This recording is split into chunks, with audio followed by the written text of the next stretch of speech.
Juan 18 y 19, nuestro texto, Juan 18 y 19. Mientras se vuelve a conectar con esta sección que hemos estado viendo, solo quiero recordarle que estamos en una sección narrativa de las Escrituras, pero eso es cierto en casi todas partes, incluso en las secciones de las Escrituras que están llenas de argumentos teológicos, se encuentran en un contexto de historia real, personas reales y narrativa. Eso es porque la Biblia es un libro de historia. Personas reales, eventos reales. La Biblia es un libro de historia.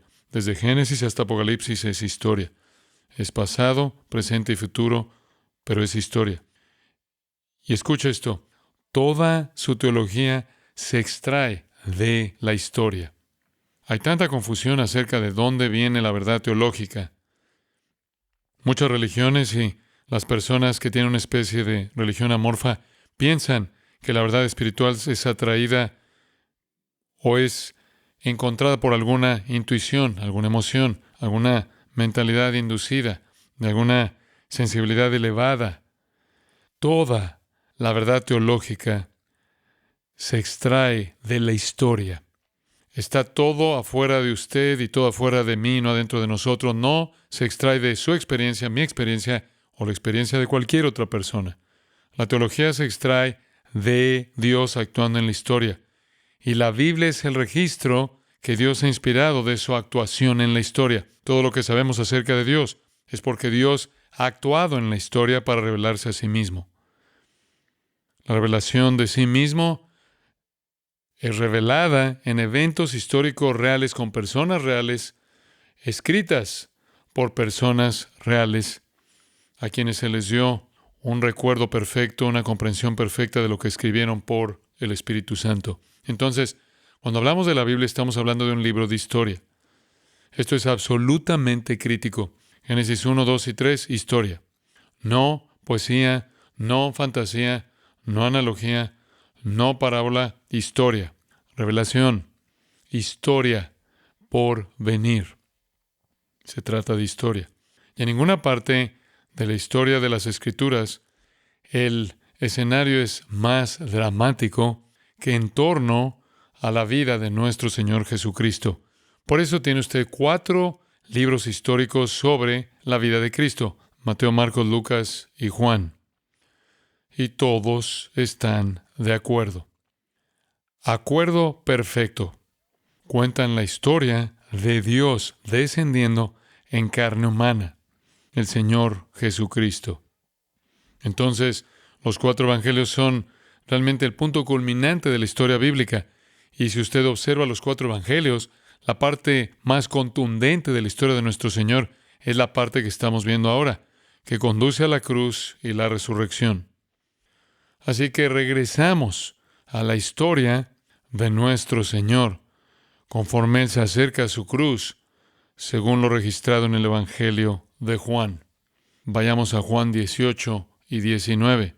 Ahora, es el año 30 después de Cristo, hasta donde podemos calcularlo de la mejor manera. Estamos en un lugar real en Jerusalén, con gente real.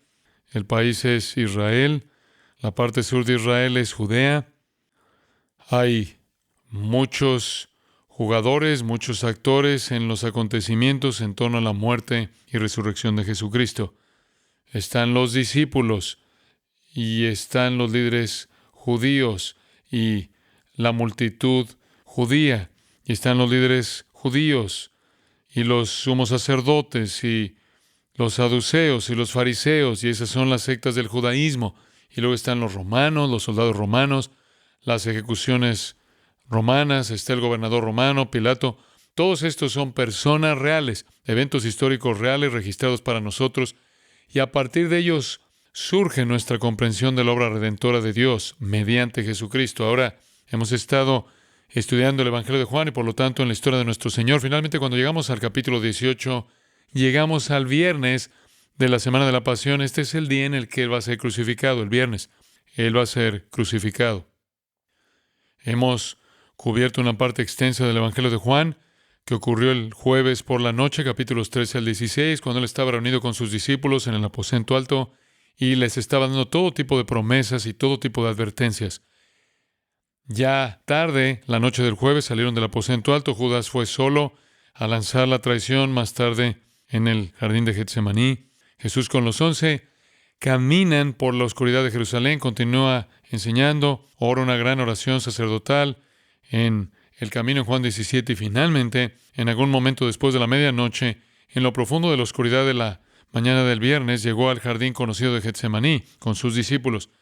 Y allí Él pasa un rato en oración mientras ellos duermen. Eventualmente se reúnen y retomamos la escena cuando vemos a Judas caminando hacia el jardín, liderando un séquito de cientos de personas en la oscuridad con armas y antorchas. Están compuestos por los líderes judíos, la policía del templo, los soldados romanos y otras personas variadas. Es un contingente grande, grande. ¿Por qué? Porque han venido a arrestar a Jesús. Quieren hacerlo en medio de la noche cuando no hay nadie porque temen a las multitudes. Porque la multitud unos días antes había aclamado a Jesús como el Mesías. Quieren atraparlo en medio de la noche, quieren saber exactamente quién es Él entre los discípulos. Por eso le han pagado bien a Judas el precio de un esclavo para que lo identifique. Conforme Judas guía al séquito en el jardín, ya conoce la historia, Judas se acerca a Jesús y lo besa repetidamente y por lo tanto como el traidor lo identifica.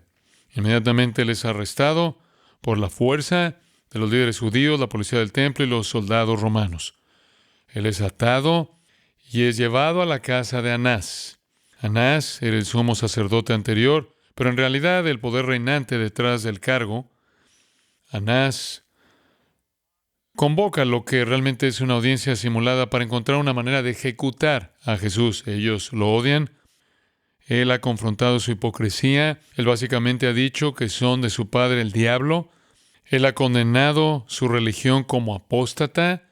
Él le ha dicho a la gente esa misma semana que los están descarriando, los ha identificado en todo término posible como líderes malvados que pertenecen a Satanás.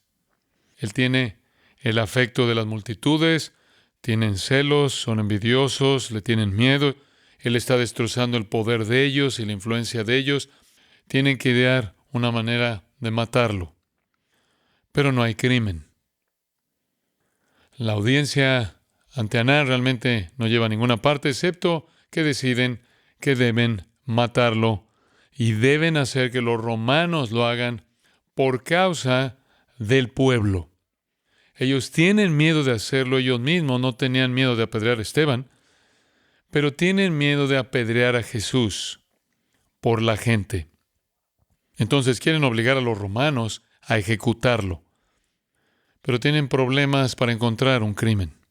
No sucede en la audiencia ante Anás, por lo que Anás envía a Jesús atado a su yerno, quien es el sumo sacerdote que está operando un hombre de nombre Caifás. Y en casa de Caifás se reúne el Sanedrín, son 71 hombres, incluido el sumo sacerdote que constituye la Corte Suprema de Israel. Tienen otro juicio simulado, una parodia de justicia. No hay crimen, no hay testigos genuinos, no hay evidencia, pero en medio de la noche deciden que él es culpable y lo sentencian a muerte. Es ilegal, es injusto. A ningún tribunal se le permitía reunirse de noche. Ahora, para legitimar esto, el Sanedrín y Caifás se reúnen nuevamente al amanecer y dan a conocer su veredicto a la luz del día. El Sanedrín está corrupto hasta la médula, está lleno de saduceos, de hecho dominado por saduceos, que eran los religiosos liberales que no creían en lo sobrenatural en absoluto y cuya única meta en la vida era solicitar el favor de Roma, porque querían mantener su poder y su posición. Están mucho más preocupados por lo que piensa Roma que por lo que Dios piensa. Bueno, el Sanedrín es corrupto. Al estar prohibidos los juicios nocturnos, tenían que dar la apariencia de legalidad, así que el viernes por la mañana, al amanecer, se vuelven a reunir y dicen que él es culpable y golpean a Jesús nuevamente y lo llevan al gobernador romano, que es en un lugar llamado Pretorio, el lugar donde vive el gobernador. Este no es su lugar normal. Normalmente vivía junto al mar en Cesarea, pero durante la Pascua vinieron más tropas y el propio gobernador para asegurar la paz. Lo llevan al Pretorio y lo entregan a los hombres de Pilato. ¿Por qué están haciendo esto? Quieren que Pilato lo ejecute. ¿Hay alguna base legal para ello? Porque los romanos habían quitado la pena de muerte a los judíos y solo los romanos tenían el derecho de ejecutar por cargos criminales. Cualquier acusación criminal que pudieran presentar los judíos estará sujeta a la aprobación o veto de Pilato. Y de nuevo, ¿por qué insistieron en esto cuando estaban felices de apedrear a Esteban? Hasta la muerte un poco después de esto, ¿por qué insistieron en esto? Porque temían a la gente y lo que sentían por Jesús. Pero más importante aún, estaban cumpliendo la profecía. Jesús dijo que será crucificado, que será levantado. Los judíos derribaban a la gente y la apedreaban. Ellos no lo sabían, pero simplemente estaban haciendo esto desde el lado divino para cumplir la profecía. Ahora, al acercarnos a nuestro texto, al final del capítulo 18 y 19, Jesús es llevado ante Pilato el viernes por la mañana temprano. Permítame retomarlo en el versículo 28 del capítulo 18. Llevaron a Jesús de casa de Caifás al pretorio, era de mañana, y ellos no entraron en el pretorio para no contaminarse y así poder comer. Esto es, al estar en una casa gentil y estar ceremonialmente contaminados en una Pascua, pensaban, y así poder comer la Pascua. Entonces se quedaron afuera. Entonces salió Pilato a ellos y les dijo: ¿qué acusación traéis contra este hombre? Respondieron y le dijeron: si éste no fuera malhechor, no te lo habríamos entregado. Ellos no tienen ningún crimen. Acusan a Pilato de no confiar en ellos. Respondieron y le dijeron: si este no fuera malhechor, no te lo habríamos entregado. Entonces les dijo Pilato: tomad de vosotros y juzgadle según vuestra ley. Esta es una exención de la ley romana de ejecución. Pueden matarlo ustedes mismos. Van a matarlo ustedes. Van a matarlo. Les doy permiso para hacerlo. Lo que sea que su ley diga, vayan y háganlo. Los judíos respondieron, versículo 31, no se nos permite dar muerte a nadie. ¿Por qué le dijeron eso? Para cumplir la palabra de Jesús que habló, dando a entender de qué clase de muerte iba a morir. Una vez más, sin darse cuenta, ellos estaban cumpliendo la profecía. Jesús había dicho esto. Está registrado atrás en Mateo 20, versículo 17. Estando Jesús a punto de subir a Jerusalén, tomó aparte a los 12 discípulos y en el camino les dijo: he aquí subimos a Jerusalén, y el Hijo del Hombre será entregado a los principales sacerdotes y a los escribas, y le condenarán a muerte, y lo entregarán a los gentiles para que lo escarnezcan, lo azoten y lo crucifiquen, y al tercer día resucitará. Él predijo una crucifixión de gentiles, y eso iba a suceder, y los judíos estaban operando dentro de los propósitos soberanos de Dios para el cumplimiento de la profecía. Entonces Pilato entró de nuevo en el pretorio y llamó a Jesús y le dijo: ¿eres tú el rey de los judíos? Jesús respondió: ¿dices esto por tu propia cuenta o te lo han dicho otros acerca de mí? Respondió: no soy judío, ¿verdad? Tu propia nación y los principales sacerdotes te entregaron a mí. ¿Qué has hecho? Jesús respondió: mi reino no es de este mundo. Si mi reino fuera de este mundo, mis siervos pelearían para que yo no fuera entregado a los judíos. Pero tal como es, mi reino no es de este mundo. Entonces Pilato le dijo: así que tú eres rey. Jesús respondió: bien dices que yo soy rey. Para esto he nacido y para esto vine al mundo, para dar testimonio de la verdad. Todo aquel que es de la verdad oye mi voz. Luego, con cinismo posmoderno, Pilato le dijo: ¿qué es la verdad? Y cuando hubo dicho esto, salió de nuevo a los judíos y les dijo: no encuentro culpa en él. Pero vosotros tenéis la costumbre de que os suelte alguno en la Pascua. ¿Queréis, pues, que os suelte al rey de los judíos? Entonces volvieron a dar voces, diciendo: no a este, sino a Barrabás. Ahora bien, Barrabás era un ladrón. Pilato entonces tomó a Jesús y lo azotó. Y los soldados tejieron una corona de espinas y se la pusieron sobre la cabeza y le pusieron un manto de púrpura y comenzaron a acercársele y a decirle: salve, rey de los judíos, y a darle bofetadas. Pilato volvió a salir y les dijo: mirad, os lo traigo fuera para que sepáis que no hallo culpa en él.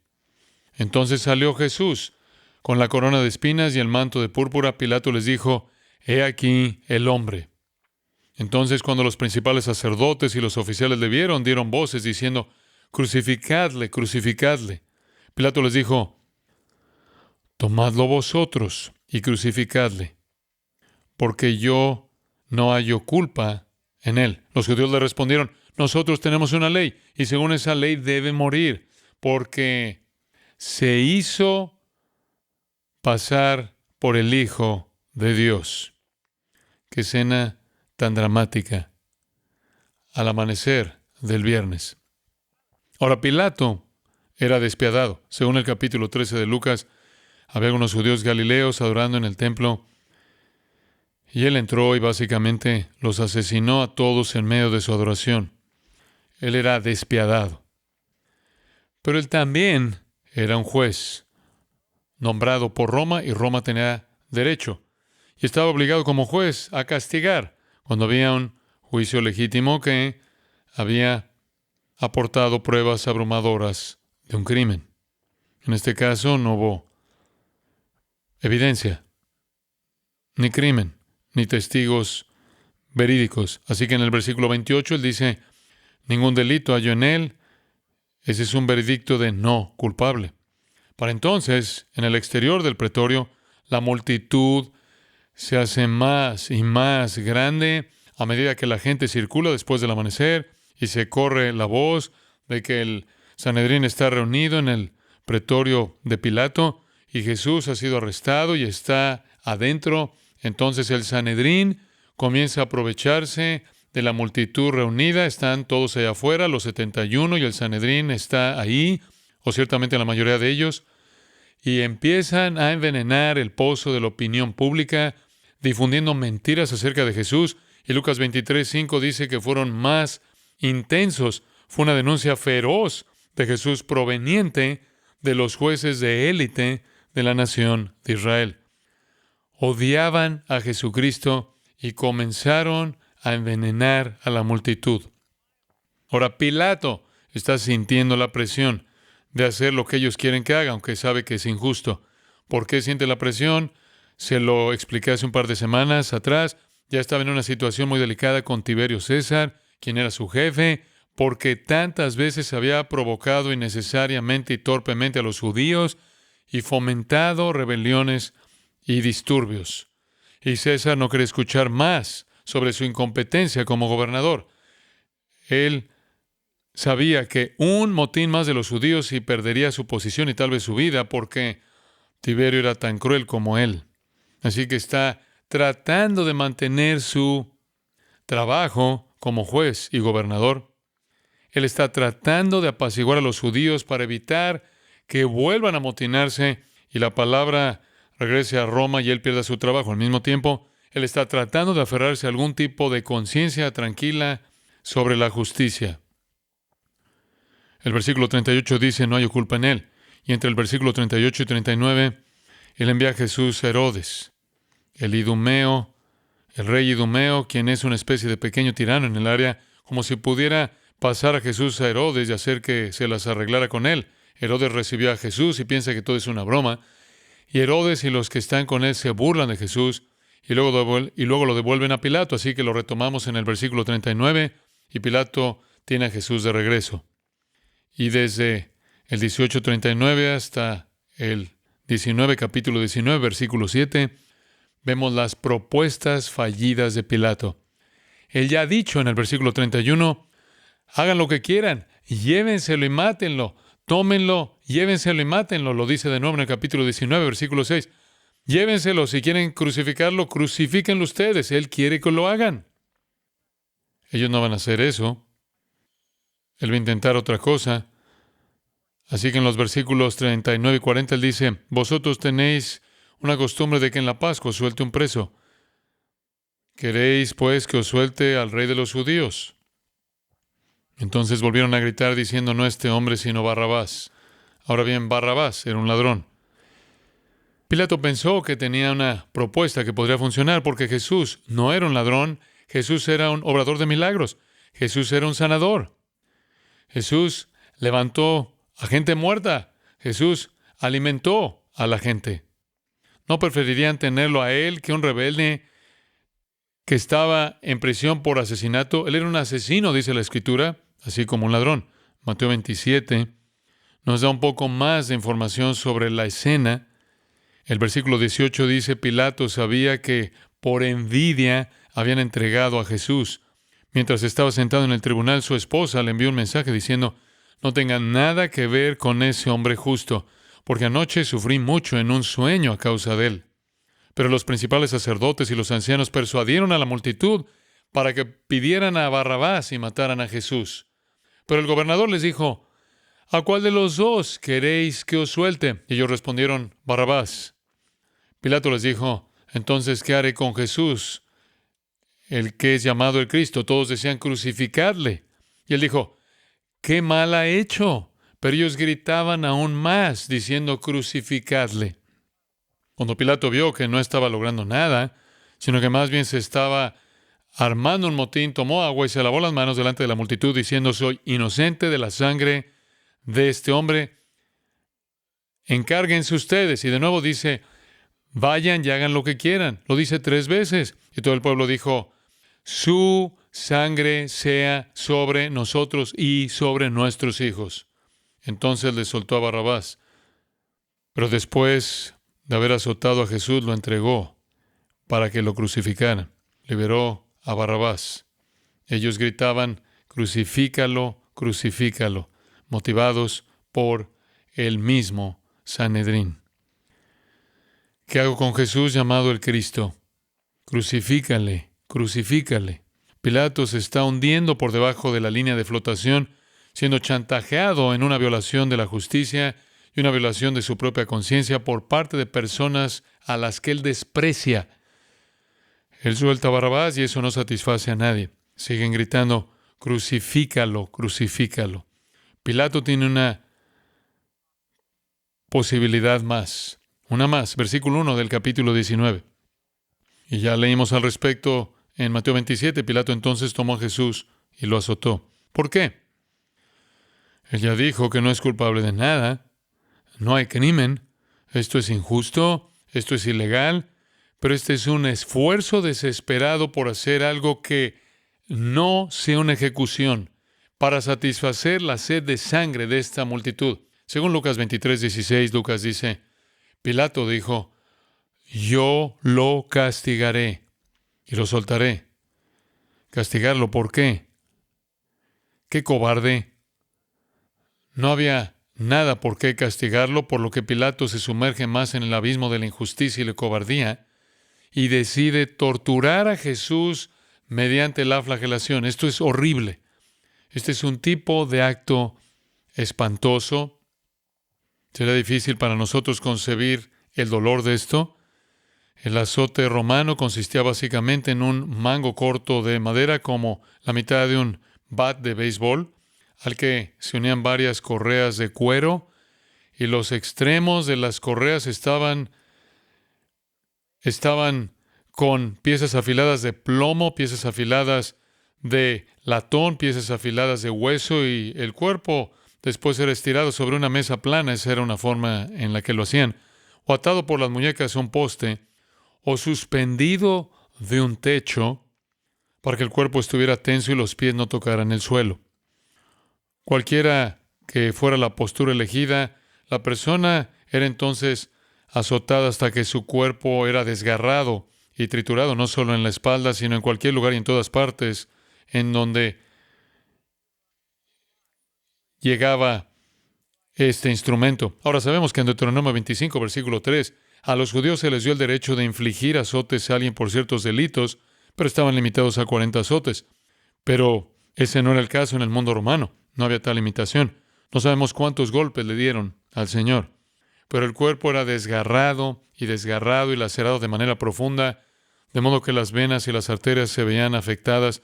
A veces los órganos comenzaban a quedar expuestos, apretándose a través de la carne desgarrada. Tal flagelación, por cierto, estaba en contra de la ley cuando usted era ciudadano romano. Los ciudadanos romanos estaban exentos de eso, según Hechos 22. A menudo resultaba en la muerte debido a la pérdida masiva de sangre, así como a lesiones severas. ¿Por qué Pilato estaba haciendo esto? Quería a Jesús fuera de sus manos. Él no quería matar a Jesús por su propia conciencia y su propio sentido de la justicia, y porque odiaba hacer lo que los judíos querían que él hiciera, porque él los odiaba. Pero él está atrapado. Si se amotinan, está acabado. Tal vez esto los satisfaría. Este tipo de tortura de un hombre puro e inocente, desgarrado, podría ser una concesión que podrían aceptar. Para empeorar las cosas, los soldados en los versículos 2 y 3 tejieron una corona de espinas, se la pusieron en la cabeza y la aplastaron contra el cráneo. Pónganle una túnica púrpura, una especie de túnica romana roja descolorida, que ahora era púrpura porque se había desteñido con el sol, sin duda una túnica de soldado o capa, y comenzaron a acercarse a él y a decir: «Salve, rey de los judíos», y a darle bofetadas en la cara. Los soldados jugaban a menudo en el pretorio.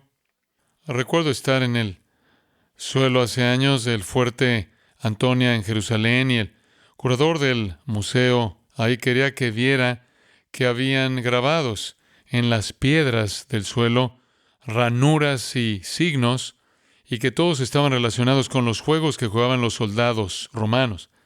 En la monotonía y el aburrimiento de sentarse como soldados, inventaron todo tipo de formas de entretenimiento, y sus víctimas a menudo se convertían en la pieza central de ese entretenimiento, y una de las cosas que les gustaba jugar era jugar una especie de juego de burla que convierte a un tonto en un rey. De hecho, algunos historiadores nos dicen, Filón entre ellos, que los niños pequeños jugaban este juego con los torpes, convirtiéndolos en reyes tontos y burlándose de ellos.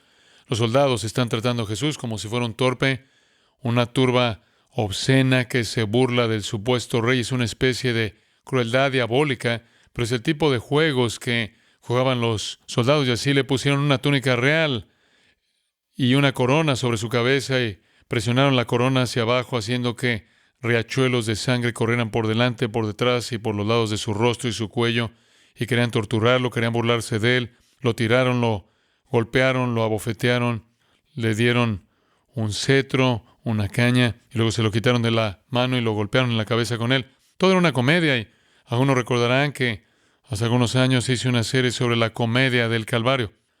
Todo era una comedia para los romanos. Todo era una broma. Todo fue una farsa. Y luego la Escritura dice que siguieron marchando hacia él, inclinándose como si él fuera su rey. Se burlaban de él, saludándole, arrodillándose ante él y luego parándose y escupiéndole en la cara. Y la ironía de todas las ironías es que le estaban haciendo esto al Rey de Reyes. Y si pregunta, ¿por qué? ¿Por qué la gente hace esto? ¿Por qué hacen esto? Bueno, la respuesta es tal vez cuádruple. Número 1, porque Él era Dios y la mente carnal es enemistad contra Dios, dice Romanos 8:7. El corazón humano es anti-Dios. Pero el corazón humano no solo es anti-Dios, es pro-Satanás, porque pertenece al reino de las tinieblas. Y a menos de que usted restrinja a la gente, así es como actúa. No solo no estaban restringidos, sino que se les permitió hacer esto. Pablo describe la depravación humana con estas palabras en Romanos 3. Sepulcro abierto es su garganta, con su lengua engañan, su boca está llena de maldición y de amargura, sus pies corren para derramar sangre, quebranto y desventura hay en su camino. Eso es depravación humana, y si no está restringida, es mortal. Y luego, si no solo no se restringe, sino que se le da permiso, es cruelmente mortal. Jesús en realidad dijo que esta era la hora de Satanás. Esta es su hora y la potestad de las tinieblas, dijo en Lucas 22:53. Esta es la hora para que la serpiente hiera el calcañar del Salvador. Y Él está metido en eso. Entonces, ¿por qué hicieron esto? Porque son anti Dios, porque son pecadores desenfrenados, porque esta es la hora de Satanás. Pero en cuarto lugar y más importante, porque Dios lo permitió cuando Jesús comenzó a cargar con el castigo por nuestros pecados. Pilato tomó a Jesús en este punto y se preparó para mostrárselo a la multitud con la esperanza de que esto fuera suficiente. Así que en el versículo 4, Pilato salió de nuevo y les dijo: mirad, os lo traigo fuera para que sepáis que no hallo culpa en él. Él sigue reiterando el veredicto de no culpable, pero él quiere que la gente vea a Jesús en esta condición patética, cubierto de heridas cortantes en todos sus hombros y brazos y espalda y piernas, torso. La sangre corría por su rostro en chorros que desfiguraban totalmente su apariencia. Isaías dice que su apariencia sería desfigurada. Más sangre fluyendo hacia el suelo alrededor de donde él estaba parado. Y allí Jesús se para en silencio mientras Pilato hace la propuesta. Versículo 5. Jesús entonces salió, llevando la corona de espinas y el manto de púrpura. Pilato les dijo la famosa frase latina, exe homo. He aquí el hombre. Aquí está su rey, aquí está su amenaza, aquí está el rebelde peligroso, aquí está el que Roma debería temer, aquí está el que deben temer. Esto es absurdo, ridículo, él está indefenso, él está indefenso, él es lamentable, él es impotente, él está golpeado, él es patético. Véanlo. No es eso suficiente. Él no tiene a nadie a su lado, ninguna fuerza, ningún ejército ha venido en su ayuda. No es esto suficiente. Él piensa que al burlarse de Jesús, al mostrarlo como un pedazo de carne humana patético, ensangrentado, golpeado, estarán satisfechos. Y una vez más, en el versículo 6, la respuesta es la misma. Entonces, cuando lo vieron los principales sacerdotes y los alguaciles, estos son los principales sacerdotes y la policía del templo, son las autoridades otra vez, gritaron diciendo: crucifícale, crucifícale. Por supuesto, están dirigiendo a toda la multitud en este grito: crucifícale, crucifícale. Pilato les dijo otra vez: tomadlo vosotros y crucificadle. No hallo culpa en él. Los individuos más endurecidos son los principales sacerdotes y aquellos que los protegen, la policía del templo. Pilato realmente mide mal su desprecio, juzga mal la volatilidad del odio que tenían. Es un veneno de odio monótono que sigue saliendo de sus bocas en la palabra crucifícale, crucifícale, crucifícale. Son como bestias de presa que han probado la sangre y tienen sed de más. Son, en el lenguaje de Romanos 1, están más allá de lo que pueden sentir. Lo acosaron hasta su muerte y acosaron a Pilato hasta su propia destrucción. Una multitud convierte sus hosanas en crucifícale, crucifícale, crucifícale. Pilato, por quinta vez, dice: no hallo culpa en él. Y antes de terminar, lo va a decir por sexta vez: no puedo crucificar a un hombre inocente. Pero él es un cobarde desesperado. Él es un cobarde desesperado y los judíos lo saben. Así que insisten en el tema. Versículo 7, los judíos le respondieron: tenemos una ley. ¿Tenemos una ley? ¿Cuál es esa ley? Oh, esa ley es la pena capital para un blasfemo. Levítico 24:16, básicamente directo, nada difícil de entender. Permítame leérselo. El que blasfeme el nombre del Señor será condenado a muerte. Lo dice de nuevo. Cuando blasfemar el nombre, se le dará muerte. Un blasfemo debe ser condenado a muerte. Ese mismo versículo dice él debe ser apedreado. Esa era la forma judía. Tenemos una ley, y nuestra ley dice que un blasfemo debe morir. Finalmente, se les ocurrió un crimen, y el crimen es blasfemia. Eso, de alguna manera, encontró su camino en sus mentes, como lo registra Mateo, en Mateo capítulo 26, escuche el versículo 63. Jesús está frente al sumo sacerdote y él no está diciendo nada. Jesús guardó silencio y el sumo sacerdote le dijo: te conjuro por el Dios vivo que nos digas si tú eres el Cristo, el Hijo de Dios. Jesús le dijo: tú mismo lo has dicho. Sin embargo, os digo que de aquí en adelante veréis al Hijo del Hombre sentado a la diestra del poder y viniendo sobre las nubes del cielo. Entonces el sumo sacerdote rasgó sus vestiduras y dijo: ha blasfemado. ¿Qué más necesidad tenemos de testigos? He aquí, habéis oído la blasfemia. ¿Qué os parece? Ellos respondieron: él merece la muerte. Y le escupieron en la cara y le dieron puñetazos y otros lo abofetearon. Les tomó mucho tiempo llegar a esa acusación.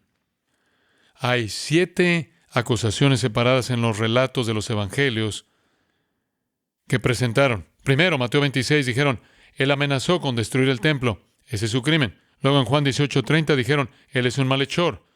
Es algo en cierta manera genérico.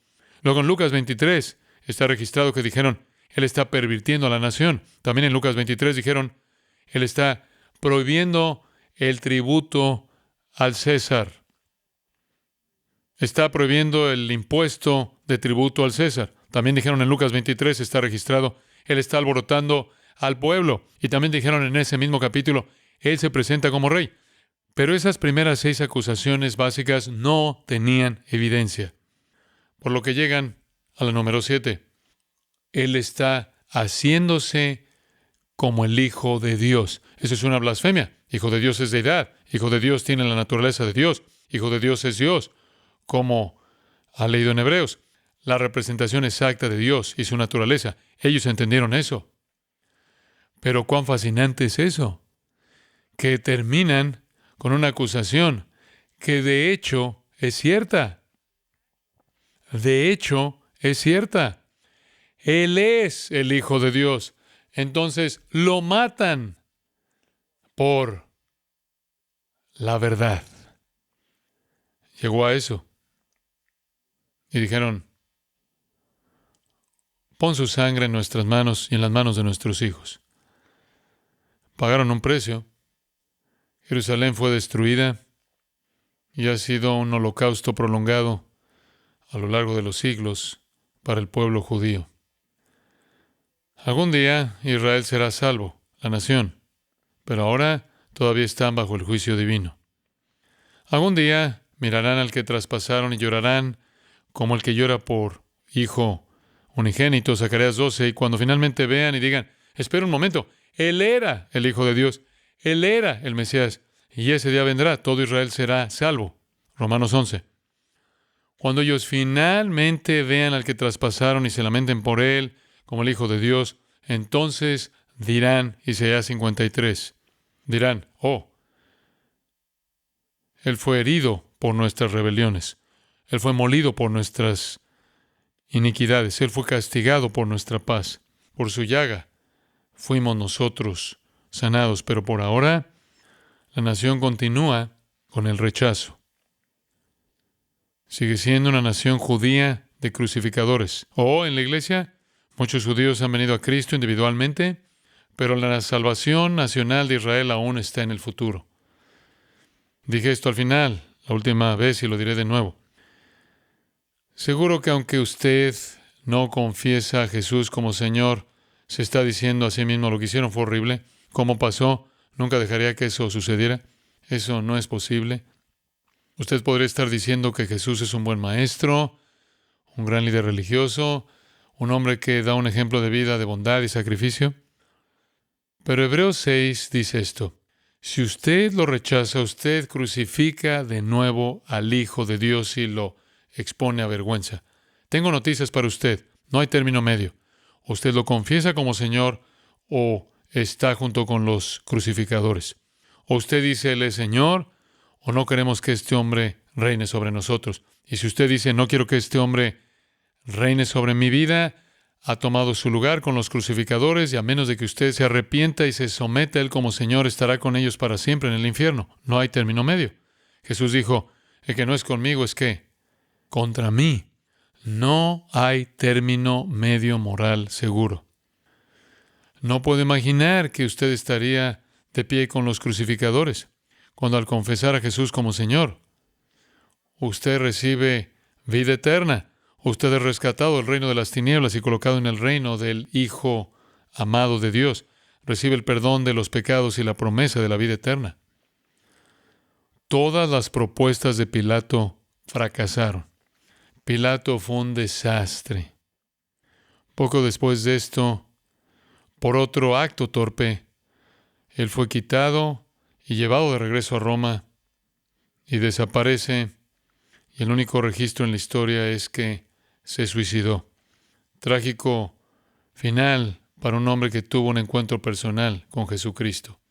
Pero ese es el mismo final trágico que cualquier persona enfrenta cuando se encuentra con Cristo y se aleja. Padre, te damos gracias nuevamente por tu palabra. Te agradecemos por la historia poderosa que está registrada en las Escrituras, particularmente la de nuestro Señor.